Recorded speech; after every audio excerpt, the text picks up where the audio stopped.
शहर की भाग दौड़ भरी जिंदगी में जहां हर कोई अपनी मंजिल की ओर दौड़ रहा होता है, वहां दो अनजान दिलों की कहानी शुरू होती है।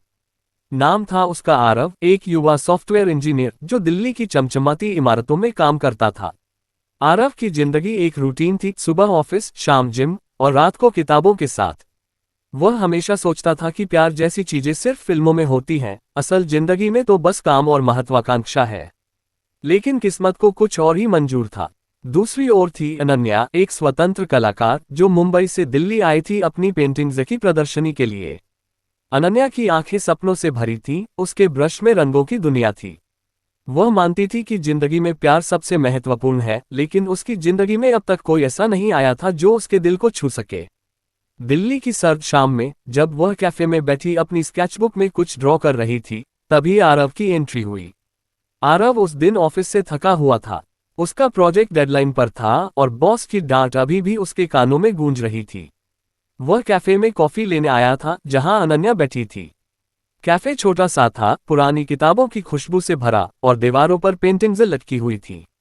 आरव ने कॉफी ऑर्डर की और एक कोने में बैठ गया।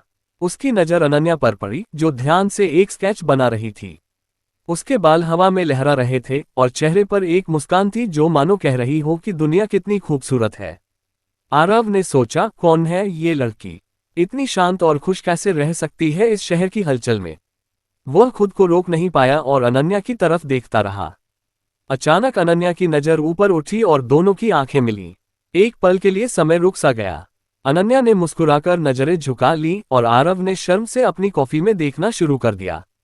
लेकिन दिल में कुछ हलचल हो गई थी। कैफे के मालिक ने अचानक अनाउंस किया कि आज शाम एक छोटी सी पेंटिंग प्रदर्शनी है जहां लोकल आर्टिस्ट अपनी कृतियां दिखाएंगे।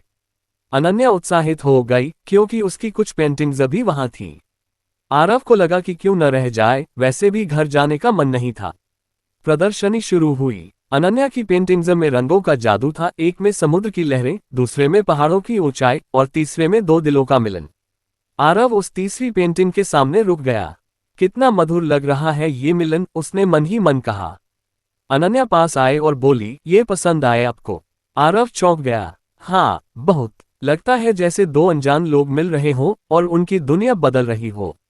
अनन्या हंस पड़ी। बिल्कुल वैसा ही है। मैं अनन्या हूँ, ये मेरी पेंटिंग्स हैं। आरव ने अपना हाथ बढ़ाया। मैं आरव। तुम्हारी कला कमाल की है। दोनों बातें करने लगे। अनन्या ने बताया कि वह मुंबई से आई है और आरव ने अपनी जॉब के बारे में। बातों बातों में समय निकल गया और कैफे बंद होने का समय हो गया। बाहर निकलते हुए आरव ने कहा, क्या हम फिर मिल सकते हैं कल पार्क में? अनन्या ने हामी भरी। उस रात दोनों को नींद नहीं आई। आरव सोच रहा था कि क्या ये प्यार की शुरुआत है और अनन्या अपने स्केच में आरव का चेहरा बना रही थी। अगले दिन पार्क में मिले। हरी घास पर बैठकर बातें की। अनन्या ने अपनी बचपन की कहानियां सुनाई, कैसे वह हमेशा सपनों में जीती है। आरव ने अपनी महत्वाकांक्षाओं के बारे में बताया, कैसे वह बड़ा बनना चाहता है। दोनों अलग थे लेकिन एक दूसरे में कुछ कमी पूरी कर रहे थे। धीरे धीरे मिलना जुलना बढ़ा। आरव अनन्या को दिल्ली घुमाने ले जाता और अनन्या उसे अपनी पेंटिंग्स दिखाती। एक शाम बारिश हो गई। दोनों एक छतरी के नीचे खड़े थे। आरव ने अनन्या का हाथ पकड़ा और दोनों ने एक दूसरे की आंखों में देखा। वो पल मधुर था, जैसे दो अनजान दिल मिल रहे हों। लेकिन अभी कहानी की शुरुआत थी। अनन्या को मुंबई वापस जाना था और आरव की जॉब में प्रमोशन का ऑफर आया था। क्या ये मिलन टिक पाएगा? आरव और अनन्या की मुलाकात अब रोज की आदत बन गई थी।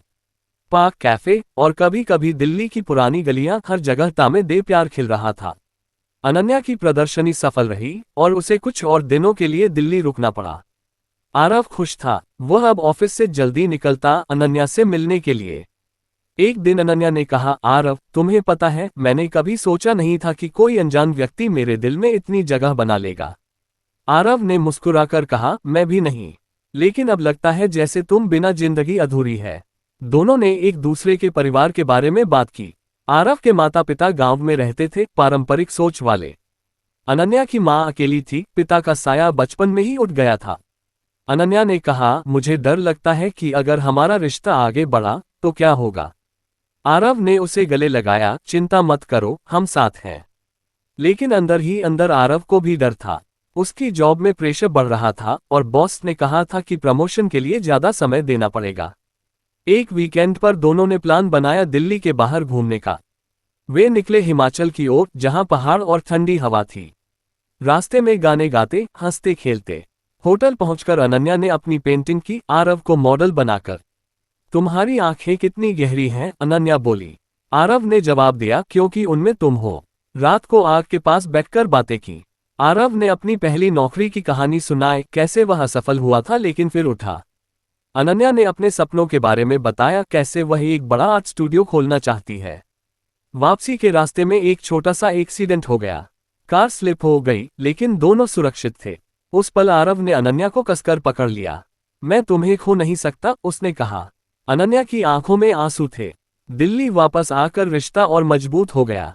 अब फोन पर घंटों बातें, मैसेजेस की बाढ़। लेकिन मुश्किलें शुरू हुई। अनन्या को मुंबई से कॉल आया कि उसकी मां बीमार है। उसे जाना पड़ा। आरव एयरपोर्ट छोड़ने गया। जल्दी लौटना, उसने कहा। अनन्या ने वादा किया। अलगाव के दिनों में दोनों को एहसास हुआ कि प्यार कितना गहरा है। आरव ऑफिस में डिस्ट्रैक्ट रहता, अनन्या पेंटिंग में आरव को याद करती। फोन पर बातें होती, लेकिन दूरी दर्द देती। अनन्या की मां ठीक हुई, लेकिन अनन्या को मुंबई में कुछ काम मिल गया। मैं 1 महीने में आऊंगी, उसने कहा। आरव उदास था। वो दोस्तों से मिला, लेकिन मन नहीं लगा। एक दिन उसने फैसला किया कि सरप्राइज देकर मुंबई जाएगा। मुंबई पहुंचा अनन्या के घर। अनन्या खुशी से चीख पड़ी। दोनों ने समुद्र किनारे घूमे, जहां लहरें उनके प्यार की तरह ऊंची थीं। अनन्या ने कहा, आरव, क्या हम शादी करेंगे? आरव ने हाँ कहा, लेकिन सोचा कि परिवार को कैसे मनाएंगे। वापसी में आरव ने अपने माता पिता को बताया। वे हैरान थे, कौन है ये लड़की? हमने तो तुम्हारे लिए कोई और देखी है। आरव ने समझाया, लेकिन वे नहीं माने। अनन्या की मां भी चिंतित थी, वह दिल्ली में है, तुम यहाँ कैसे चलेगा? फिर भी दोनों ने हिम्मत नहीं हारी। वे वीडियो कॉल पर प्लान बनाते। आरव ने प्रमोशन ठुकरा दिया ताकि समय मिले। अनन्या दिल्ली शिफ्ट होने की सोचने लगी। लेकिन एक दिन अनन्या को पता चला कि उसकी एक पुरानी दोस्त, जो आरव को जानती थी, ने कुछ गलत अफवाह फैलाई। आरव पर शक हुआ। क्या सच है? अनन्या ने पूछा। आरव ने सफाई दी, लेकिन मन में दरार आ गई। क्या ये प्यार टिक पाएगा? प्यार की राह कभी आसान नहीं होती, और आरव अनन्या की कहानी में अब तूफान आ गया था। अफवाहों ने उनके रिश्ते में जहर घोल दिया। अनन्या मुंबई में थी, आरव दिल्ली में। फोन पर झगड़े होने लगे।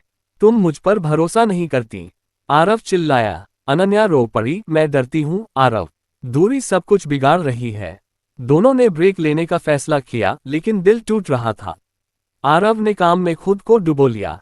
नई प्रोजेक्ट्स, ओवरटाइम, लेकिन रातें अकेली कटती। वह अनन्या की पेंटिंग्स देखता, जो उसके कमरे में लटकी थी। अनन्या ने पेंटिंग बंद कर दी, उसका ब्रश सूख गया। माँ ने पूछा, क्या हुआ बेटी? अनन्या ने सब बता दिया। माँ ने कहा, अगर प्यार सच्चा है तो वापस आएगा। लेकिन अनन्या को यकीन नहीं था। 1 महीने बाद अनन्या दिल्ली आई, एक आर्ट शो के लिए। आरव को पता चला, लेकिन मिलने नहीं गया। शो में अनन्या की पेंटिंग्स थीं, लेकिन उनमें उदासी झलक रही थी। एक आर्ट क्रिटिक ने कहा, तुम्हारी कला में दर्द है। अनन्या ने सोचा, हाँ, क्योंकि मेरा दिल टूटा है। शो खत्म होने के बाद वह कैफे गई, जहां पहली मुलाकात हुई थी। वहां आरव बैठा था। दोनों की नजरें मिली। आरव उठा और पास आया। अनन्या, उसने कहा। अनन्या की आंखें नम हो गईं। वे बैठे, बातें की।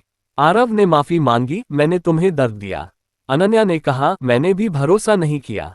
दोनों ने फिर से शुरुआत की। अब रिश्ता मजबूत था। आरव ने परिवार को मनाने की कोशिश की। वह माता पिता से मिला, अनन्या की फोटो दिखाए।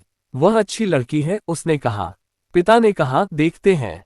अनन्या की मां भी सहमत हुई। लेकिन अभी शादी की बात जल्दी थी। फिर एक नई चुनौती आई। आरव की कंपनी ने उसे बेंगलुरु ट्रांसफर कर दिया। मैं नहीं जा सकता, आरव ने कहा। लेकिन बॉस ने कहा, यह प्रमोशन है। अनन्या उदास हुई, फिर दूरी। आरव ने फैसला किया कि जॉब छोड़ देगा। लेकिन अनन्या ने रोका, नहीं, तुम्हारी महत्वाकांक्षा महत्वपूर्ण है। मैं बेंगलुरु आ जाऊंगी। दोनों ने प्लान बनाया। अनन्या ने मुंबई छोड़ दिया, बेंगलुरु में स्टूडियो खोला। आरव खुश था। बेंगलुरु में नई जिंदगी शुरू हुई।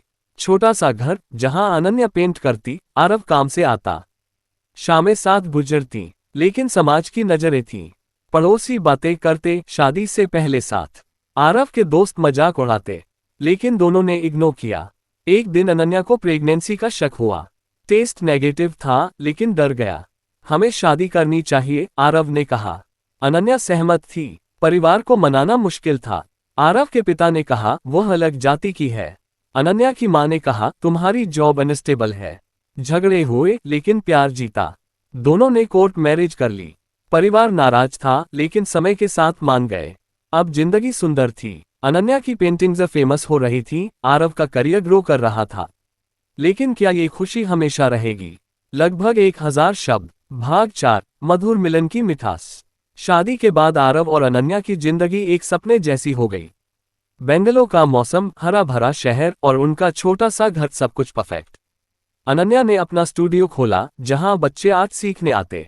आरव की जॉब में प्रमोशन हुआ। शाम को दोनों साथ कुकिंग करते, गाने सुनते। तुम मेरी जिंदगी हो, आरव कहता। अनन्या मुस्कुराती, और तुम मेरी कला। एक दिन अनन्या ने सरप्राइज दिया, वह प्रेग्नेंट थी। आरव खुशी से पागल हो गया। हम माता पिता बनने वाले हैं। परिवार को खबर दी। अब सब खुश थे। आरव के माता पिता आए, अनन्या की मां भी। घर में खुशियां छा गईं। अनन्या की पेंटिंग्स में अब बच्चों के रंग थे। आरव ने जॉब में बैलेंस बनाया ताकि समय दे सके। बच्चे का जन्म हुआ, एक प्यारी सी बेटी, नाम रखा मधुरा। मधुरा ने उनके मिलन को और मधुर बना दिया। अनन्या मां बनकर खिल उठी, आरव पिता बनकर जिम्मेदार। लेकिन चुनौतियां आईं। बच्चे की देखभाल, काम का प्रेशर। अनन्या ने स्टूडियो बंद किया लेकिन उदास हुई। आरव ने कहा, मैं मदद करूंगा। दोनों ने मिलकर सब संभाला। समय बीता, मधुरा बड़ी हुई। परिवार पूरा था। अनन्या ने फिर पेंटिंग शुरू की, एक किताब लिखी, 2 अनजान दिलों की कहानी। आरव ने अपना स्टार्टअप शुरू किया। जिंदगी में उतार चढ़ाव आए लेकिन प्यार ने सब संभाला। एक दिन उन्होंने अपनी पहली मुलाकात वाली कैफे में जाकर सेलिब्रेट किया। कितना मधुर है ये मिलन, अनन्या बोली। आरव ने कहा, और रहेगा हमेशा। उनकी कहानी प्रेरणा बनी। दोस्तों, परिवार में सब कहते, प्यार अगर सच्चा हो तो मिलन मधुर होता है। मधुरा अब स्कूल जाती थी। आरव और अनन्या की जिंदगी स्थिर थी। लेकिन एक दिन अनन्या को कैंसर का पता चला। दुनिया उजड़ गई। आरव टूट गया लेकिन हिम्मत की। कीमोथेरेपी, अस्पताल के चक्कर। अनन्या कमजोर हो गई लेकिन मुस्कुराती रही। मैं ठीक हो जाऊंगी, कहती। मधुरा रोती लेकिन मां को हंसाती। आरव ने जॉब छोड़ दी, अनन्या के साथ रहा। वे पुरानी यादें ताजा करते। याद है पहली मुलाकात? अनन्या कहती। आरव कहता, हाँ, वो मधुर पल। इलाज चला लेकिन कैंसर फैल गया। अनन्या ने कहा, आरव, अगर मैं न रहूं तो मधुरा का ख्याल रखना। आरव रो पड़ा, तुम कहीं नहीं जाओगी। लेकिन किस्मत ने साथ नहीं दिया। अनन्या चली गई। आरव अकेला रह गया, लेकिन अनन्या की यादों में जीता। मधुरा को बड़ा किया, अनन्या की पेंटिंग्स को संभाला। सालों बाद मधुरा की शादी हुई।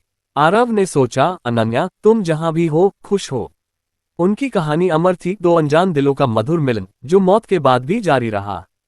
प्यार कभी खत्म नहीं हो